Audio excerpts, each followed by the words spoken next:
What's good with y'all? My name is Cam, and today I want to talk about everything wrong with NBA 2K19. Now before I get into the video, I just want to say that I think this is the best 2K to ever release, even better than 16.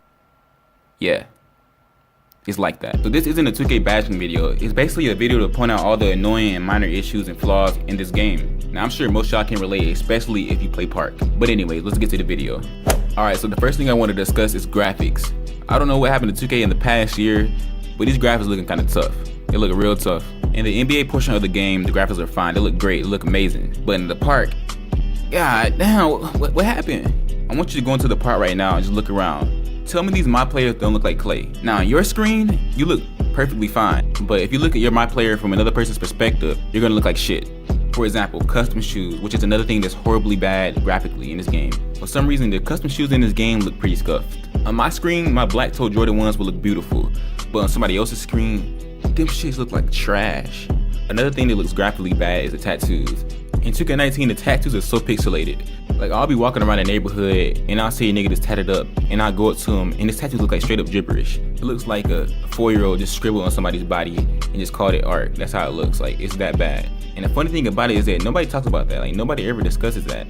I mean, I know it ain't that big of a deal. It doesn't affect gameplay, but you should want your game to look good. Like you shouldn't settle for some shit like that. Like it looks so bad. Like I feel like if you spend that much VC on tattoos, they should at least look nice. Like they shouldn't look pixelated. I know it's a video game, but I mean VC kind of translate to real money, so they should look presentable. I mean I didn't really pay for my tattoos because I did a tattoo glitch, but we're not gonna talk about that. I remember in previous 2K, the tattoos didn't look this bad. Like you could at least see what the person had on their body. Like say somebody had like SSH on their body, you could see that. But in this game, it looks so disgusting. I feel like 2K needs to release an update where they fix the graphics. That would be a great update. Honestly, I feel like our consoles are kind of outdated, so they can't really make the graphics look how they want them to look, so that could be a big factor in this. Other than all that, the graphics are okay.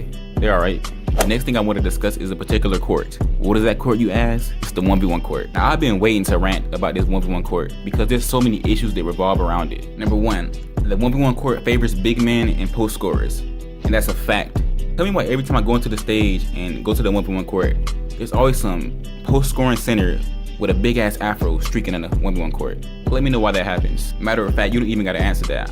I'm gonna tell you why. The reason is pretty obvious, but for the people who don't know, the reason why you see post-scorers always on 1v1 court streaking it up is because they abuse post-scoring against small guards. All they do is post up all day, which is understandable because they're post-scorers, but that's all they do is go to the 1v1 court, post up all day against small ass, little ass guards that have no type of defense against them, and they just get buckets and get takeover and just go off. And y'all know when a center gets takeover, they can push niggas out the way. So basically a guard like me who's 6'3", 180 pounds stands no chance against a post scorer and takeover. And that's a huge flaw. Now I'm not saying that it's impossible to beat a post scorer as a guard, but your chances of beating them are very, very slim. Even if you're a good player, you still have a hard time being a post scorer as a guard. I was in the stage with Hank the Tank one day, and I noticed that he hopped on the 1v1 court, so I went to go watch, and what I saw proved my point exactly. A comp player getting dropped off by a center, post scorer at that. And Hank is a great player. I know a lot of people probably bash him, but he's a good 2K player. I mean, you can't take that from him. But this man, a comp player, got dropped off by a post scorer, a random post scorer at that. That should tell you something. My solution is to add a 1v1 court for guards specifically, and a 1v1 court for centers specifically. Problem solved. In my opinion, 1v1 courts are very important because not everybody has friends to play with, or maybe you feel like chilling by yourself that day, or maybe you want to fix your record. Because we all know randoms in 2K19, for some reason, in this game specifically, they're trash. They're so bad. I personally play 1v1s because I like to keep my record positive. Every 2K I play with randoms. I never ever have a set like 3. I always play with randoms, so my record can get crude sometimes. So when my record gets bad, in 2K17 I would go to the 21 court and get my record right, just like that. It was that easy. But in this 2K, if I go to the 1v1 court, my record gonna get even more negative because I gotta go against a post scorer and I get dropped off by that nigga.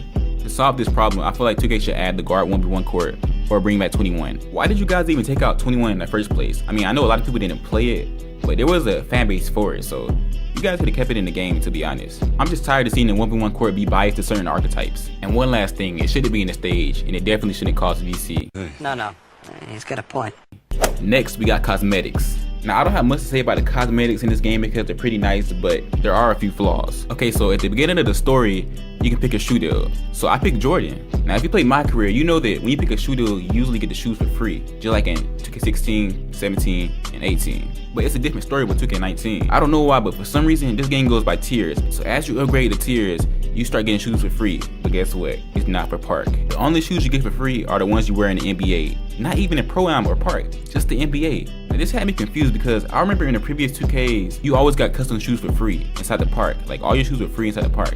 Now for the first month, I let it slide because in the previous 2Ks, the same thing happened. Basically what happens is that you get a shoe deal and then your customs aren't free for like a month and then later on they'll patch it and make them free. But it's been like 2 months and my custom shoes still aren't free. They're still 10K. I actually made a video on it last year about how my custom shoes weren't free, and after I made that video, they made them free. So hopefully they'll do it this year too, but it's been 2 months, so I feel like 2K isn't gonna do that. I honestly think they'll cost 10K BC forever, which is pretty lame, but at the same time I kinda don't care because to other players, like I said earlier, they look like clay to other players, so it kinda doesn't really matter. So I kinda just rock the regular ass shoes you could buy inside the Foot Locker, which I hate doing, but you gotta do what you gotta do. Hashtag make custom shoes free like previous 2Ks. That's a long ass hashtag, but we gonna run with it. Another thing is, why can't we wear other shoe brands that's not our shoe endorsement? I mean, I'm sure it's probably realistic because LeBron couldn't just wear some Adidas without Nike feeling some type of way. But this is a video game. Let us wear whatever we want. It don't have to be realistic. It wasn't like that in the previous 2Ks besides 18, but it wasn't like that in the other 2Ks, so why not? Also, when I go to the daily spin and it lands on Under Armour or like Nike, I can't even wear the shoes. So it kind of makes no sense. I feel like the daily spin should be exclusive to your endorsement. Another flaw with the cosmetics are the hoodies. You guys know you can put your hood up on this game, but for some reason, you can't put it up on sleeveless hoodies or your championship hoodies, which I think is very stupid. Like, why not? Like, what's the explanation for that? And to top it off, you can't even wear glasses or headbands with the hoodie. Like, come on 2K, y'all better than this. It's the little things that matter, just the small things. Another thing that's flawed in this game is the clothing inventory. For some weird reason, 2K thinks it's smart to have an option for everything inside the clothing inventory. What I mean by that is, say if you want to put your hood up or put it down, there's 2 whole options for that, like 2 whole blocks. Like, why can't we just double tap the hoodie to put it down or up? Same with socks. There's scrunch socks, mid scrunch socks, and regular socks. But there's 3 whole blocks for that. Just let us triple tap it to select which one we want. Alright, so now we got gameplay. I don't have much to say about gameplay because surprisingly, gameplay is amazing this year. It feels skillful, it feels smooth, but as always, there's always going to be issues. Nothing's perfect. The first question I have for 2K is, why do I miss more middies than threes? I'm a shot sharp with a 92 open midi and an 88 open 3 with all my badges max, so I should barely miss middies. My midi is higher than my 3, but for some reason, I shoot 3s lights out, but my middies be lacking, bruh. Especially in like rec. My middies be lacking in rec. I be missing wide open middies. Like, how is that even possible for a shot sharp? I don't get it. I really don't. Speaking of rec, that's the main issue I want to touch on. Listen, 2K, just bring back walk-on. Rec is horrible. First of all, you go into the rec and you can't even find teammates. You're stuck on 3 out of 5 players for like 20 minutes. And then you can't even leave without dashboarding because that exit button doesn't pop up until like 5 minutes or 10 minutes into the search. You know how many times I had to close my app just to play rec? And walk-on, we could just enter the shoot around and leave anytime we want. We didn't have to dashboard out just to leave. And then when you're in shoot around, you can size up your teammates, you can size up your opponents because you can see how they play. So say if your teammates look kind of trash in the shoot around, you can just leave and just come back in. That was great about walk-on. You can't do that in rec. Another thing about rec is that you can choose a pair of shoes for each uniform. In walk-on, you can do that. Another great major thing that I loved about walk-on is that as a point guard, you could choose your teammates' matchups, which was amazing. I love that about walk-on. I feel like I lose games because I can't do that. Rec is honestly a huge downgrade from walk-on. 2K just needs an update where they bring back walk-on and everybody will be happy. Everybody. Simple. Okay, so now that we talked about rec, let's talk about park, my favorite game mode. And like I said, there's not much wrong with the gameplay in this game, but there is one particular thing I want to talk about, which is the inbound cheese. The inbound cheese in this game is mad annoying, especially on the twos. Basically, what people do is they use the inbounder as an unintentional screen. They zigzag behind the inbounder for half the damn shot clock, and when they finally get open, because they're so bad they can't even get open, they gotta do that, they shoot. Now, it's not impossible to guard, but I just hate how exploity it feels. It feels like a super toxic exploit. My solution for this problem is bring back 2K16 inbounding. If you guys didn't play 2K16, which was a while ago, that was my first 2K, but if you didn't play that game, what you could do is when a person inbounds the ball, the person who's defending the inbounder, he can move. So he could like steal the ball if he wanted to, he could move around, and it was a great thing. I don't know why, but for some reason, 2K took that out the game. I'm sure there's a reason, but I feel like that reason does not make any sense. Like, I actually want to know. If you bring that back, that'll make the game so much better, especially on the 2s. That's really the main reason I don't play 2s. If you guys know why they removed inbound movement, let me know in the comments below. I would like to know. I really want to know this. Other than that, gameplay's amazing. Okay, before we get into the last most important issue in 2K19, I have some honorable mentions. These are things that don't necessarily fit in the category, but we're gonna talk about it because it's an issue and it kind of bothers me. Alright, so for the first honorable mention, we have the My Court. Now there's nothing wrong with the My Court, but there's one huge thing that we cannot do inside them. And that thing is we cannot change our animations inside our My Court, which is the most important place to do that. Say if you want to test a jump shot or you want to test out some dribble combos, you want to practice them. You have to keep going in and out just to change them. Change all your animations, change your jump shots, change everything. And that's kind of trash. Actually, it is trash. I don't get why 2K has a tendency to remove things out their game that are beneficial to the player. Like, do you know how much of an inconvenience it is to keep going in and out your My Court, going through a loading screen just to change the animation or change one jump shot? Like, that's mad annoying. We had about 5 patches and it still hasn't been changed. Honestly, I feel like 2K is gonna keep it like this forever, but I hope not. That's why I'm making this video, because I want them to change certain things. Because I feel like 2K watches small YouTubers sometimes. I don't know, I feel like they do. Like last year when I made the free shoe video, like after I made that video, they changed free shoes to make them free again. So I don't know, they might watch the video. So 2K, if you're watching this, please let us change our animations on our My Court. It would be much appreciated. Another issue is the stats. When I say stats, I mean your player card. Your stats shouldn't carry over from player to player. For example, if I average 10 points on my point guard build and I decide to play as my center, my stats should reflect my center stats, not my point guard stats. That basically leads to an inaccurate representation of my skill with that particular build. So if I average 5 points on my center, it should display 5 points on my player card. But if I average 10 points on my point guard, it should display 10 points for that build.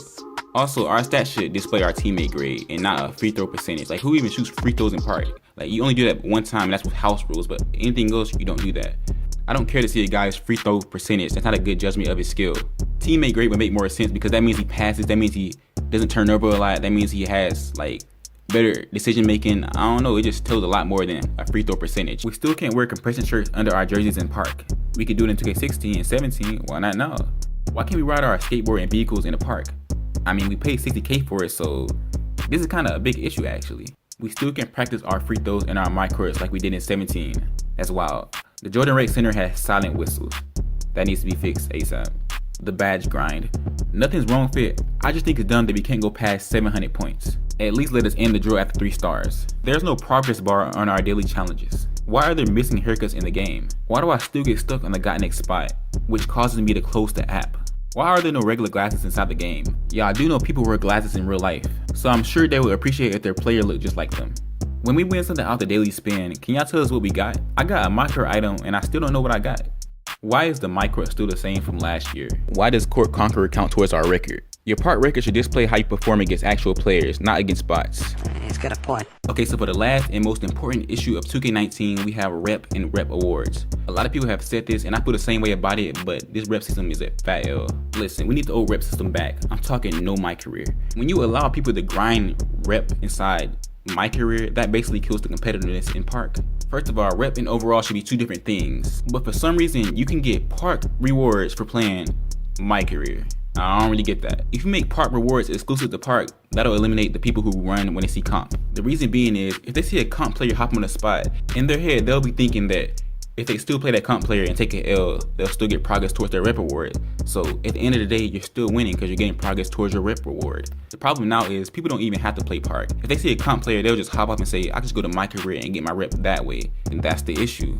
That's why Parks look dead sometimes. I miss the days when people would play Park all day just to be first legend. That's what brought the competitive vibe to 2K. Now there's really no competitiveness when it comes to first 99. The only competition is who can stay up longer. And don't get me wrong, I'm not bashing the people that hit 99. I'm just saying that the road to 99 rep system kinda killed the competitiveness in Park. I feel like 2K should bring back the old rookie rep system, or at least make something just like it. This amateur pro and elite stuff is trash. First of all, there's no percentage, and to top it off, you don't get anything for it, so what's the point? It's basically a status symbol, and I don't like that. Now, I play Park for fun, but I also like having a goal while playing it. Sadly, there's no real reason to play Park other than having fun, which is the problem. If you want longevity in your game, you have to make multiple goals for your game, because that's how you get players to keep coming back. It adds replay value. So like I said, just add the old rep system back with rep awards, and everybody will be happy. Okay, Okay, so now that we talked about rep, let's talk about rep awards. Bro, why are mascots at 98 overall and why do they cost 300K? I feel like they should at least be at 96. 98 feels like Legend 4. It's not even Legend 3, it's like Legend 4, I feel like. 98 is a huge stretch compared to previous years. And to top it off, they cost 300K. 300K. In my opinion, you shouldn't have to pay for rep awards. I mean, you grind into 98 just to get hit with a fat ass price. You basically gotta buy the whole game again just to get one mascot. The highest amount of VC you can get is 450K. And 450K VC costs $100, so you gotta spend $100 for one mascot. 2K, do y'all not see the problem with that? Okay, so we all know 2K is an E for everyone game, so that means there's probably a lot of little kids that play it. So imagine if a little kid decided to grind to 98 to get a mascot. Once he gets there, he realizes that mascots are 300K. But guess what? Little kids cannot get jobs. Y'all think his mom gonna spend $100 on virtual pixels? Spending money eliminates the fun in grinding. I mean, if you're gonna make us pay, at least make it cheaper, like 50K I'd say. That's a little cheaper than previous years, but I think it's reasonable. If you guys make the mascots 50K, you'll get more money because more people will purchase them. The fact that mascots cost $100 kills the grind for a lot of people. The only people that buy mascots are content creators because they make the money straight back from the video. In 2K16, almost every Legend 3 had a mascot, not just YouTubers and content creators. That's what made the old rep system amazing. The fact that it was respectfully obtainable and they were a lot cheaper. I feel like mascots would be very rare. I'ma miss the days where you can see a mascot in every park you go in. Those were the good days. My point is that 2K needs to make the mascots free or cheaper. That goes for all rep awards, skateboards, bikes, and all that. Why does a skateboard cost 60K but last year it was free? I don't understand. I'm just saying, if you put the time in and grind it for these rewards, they should at least be free. Like, come on. Another rep award I want to talk about is the mini basketball machine. First of all, who even plays on that thing? Like, who goes in their mic court and says, damn, I want to play mini basketball today. That's a good idea. I feel some type of way about niggas that play mini basketball. Y'all niggas can't be trusted. But anyways, instead of giving us a useless mini basketball machine as a rep award, can we get the thing inside the training facility that throws the ball back to you after you shoot it? That would be much more useful than a mini basketball machine. Either that or like an AI player that stays in your mic court and throws the ball straight back to you. This would be amazing for people who like to test jump shots or maybe like to warm up in their mic court. Now that's something that's actually worthy of grinding for. But yeah, that's about all I have to say about the rep system. It's the biggest problem with 2K right now, so hopefully it'll be revamped in 2K20. But yeah, that's about it for the video. I'm sure I left out a lot of things that are wrong with 2K19. But like I said, this is the greatest 2K I've ever played, so not much I can say about it. The main issue, as I said, is the rep system. Road to 99 is the worst thing they ever added, but I'm sure they'll change it eventually. But anyways, if you guys enjoyed the video, let me know by liking, subscribing, and commenting, and I'll see you guys next time. Peace. Finger on the trigger. If a nigga wants some smoke, I let this chopper eat his liver. I came with the 38, I'm leaving with a body. If he try me doing sloppy, shooting out the big body. I walk around like that nigga. Finger on the trigger. If a nigga wants some smoke, I let this chopper eat his liver.